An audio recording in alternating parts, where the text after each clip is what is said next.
الحمد لله وحده والصلاة والسلام على من لا نبي بعده أما بعد فأعوذ بالله من الشيطان الرجيم بسم الله الرحمن الرحيم قال الله عز وجل لا خير في كثير من نجواهم إلا من أمر بصدقة أو معروف أو إصلاح بين الناس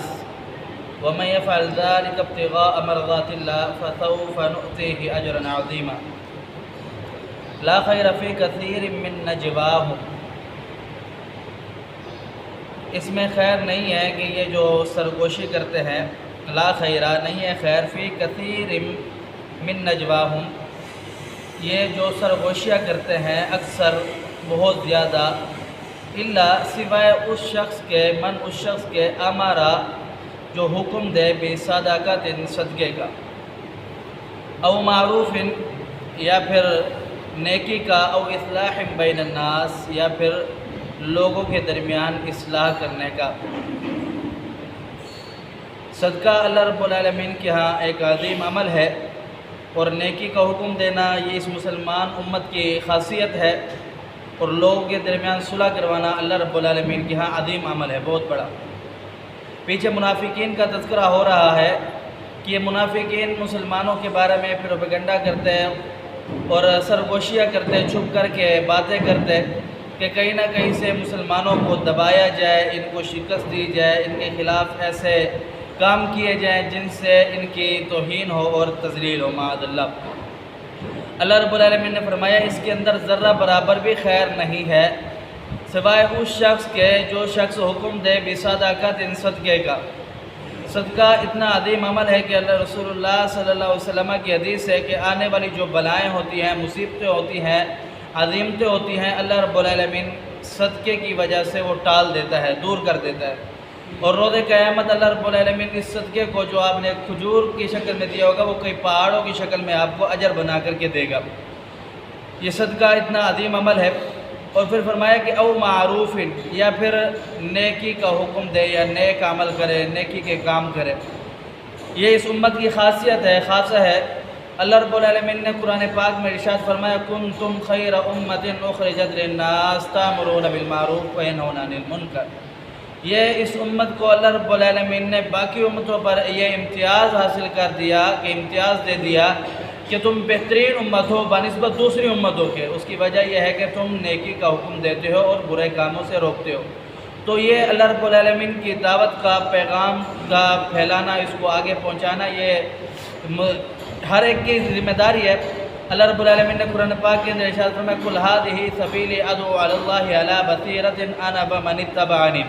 رسول اللہ صلی اللہ علیہ وسلم کی حدیث ہے، آپ علیہ السلام نے فرمایا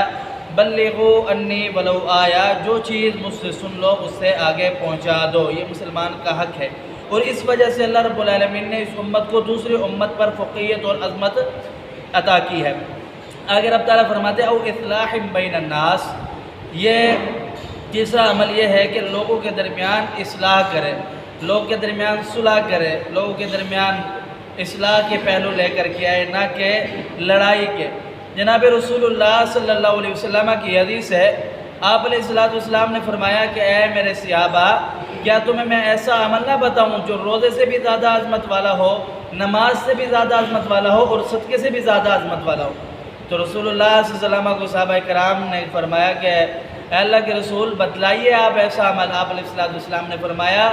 لوگوں کے درمیان اصلاح کروانا، صلح کروانا، یہ روزے، نماز اور صدقے سے بھی عظیم عمل ہے۔ تو اللہ رب العالمین کے یہ عظیم عملوں میں سے ایک عظیم عمل ہے کہ لوگوں کے درمیان اصلاح کروائی جائے، اور بدترین عملوں میں سے بدترین عمل یہ ہے کہ لوگوں کے درمیان فساد ڈلوایا جائے بری باتوں سے۔ آگے رب تعالیٰ فرماتے ہیں فَمَن يَفْعَلْ ذَلِكَ ابْتِغَاءَ مَرْضَاتِ اللَّهِ، جو شخص یہ سارے پیچھے عمل بتلائے ہیں یہ صرف اللہ رب العالمین کی محض رضا کے لیے کرے گا، تو اللہ رب العالمین فرماتے ہیں فَسَوْفَ نُؤْتِيهِ أَجْرًا عَظِيمًا، ہم پھر ان قریب اسے ایک بہت بڑا اجر دیں گے۔ ہو سکتا ہے دنیا میں اس کی دنیا بھی اچھی کر دے اور آخرت میں بھی بہت بڑا اجر دیں گے۔ آگے رب تعالیٰ فرماتے ہیں وَمَن يُشَاقِقِ الرَّسُولَ مِن بَعْدِ مَا تَبَيَّنَ لَهُ الْهُدَىٰ وَيَتَّبِعْ غَيْرَ سَبِيلِ الْمُؤْمِنِينَ نُوَلِّهِ مَا تَوَلَّىٰ وَنُصْلِهِ جَهَنَّمَ وَسَاءَتْ مَصِيرًا، کہ جو شخص جان بوجھ کر ہدایت کے آ جانے کے بعد، روشنی کے آ جانے کے بعد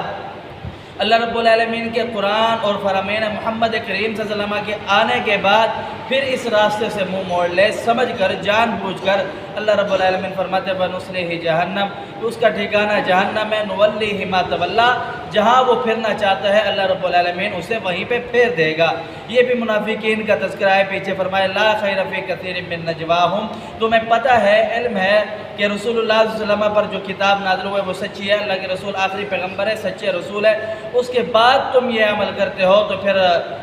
اس کے بعد اللہ رب العالمین نے فرماتا ہے کہ تمہارا ٹھکانہ وَنُصْلِهِ جہنم، جہنم ہے، وَسَاءَتْ مَصِيرًا، اور یہ برا ٹھکانہ ہے۔ رسول اللہ صلی اللہ علیہ وسلم کی حدیث ہے، آپ علیہ السلام نے فرمایا ہر شخص جنت میں جائے گا سوائے اس شخص کے جس نے جنت میں جانے سے انکار کر دیا۔ تو پیارے حبیب پیغمبر صلی اللہ علیہ وسلم سے صحابہ کرام مخاطب ہوئے اور فرمانے لگے یا رسول اللہ کون سا بدبخت شخص ہوگا، کافر ہو، مسلمان ہو، مجوسی ہو، عیسائی ہو، ہر شخص کی خواہش یہی ہوگی کہ وہ جنت میں جائے، لیکن جنت میں جانے سے انکار کرنے والا کون شخص ہے؟ آپ علیہ السلام نے فرمایا جس نے میری اطاعت کی، میری فرما برداری کی، میری تابعداری کی، گویا اس نے جنت میں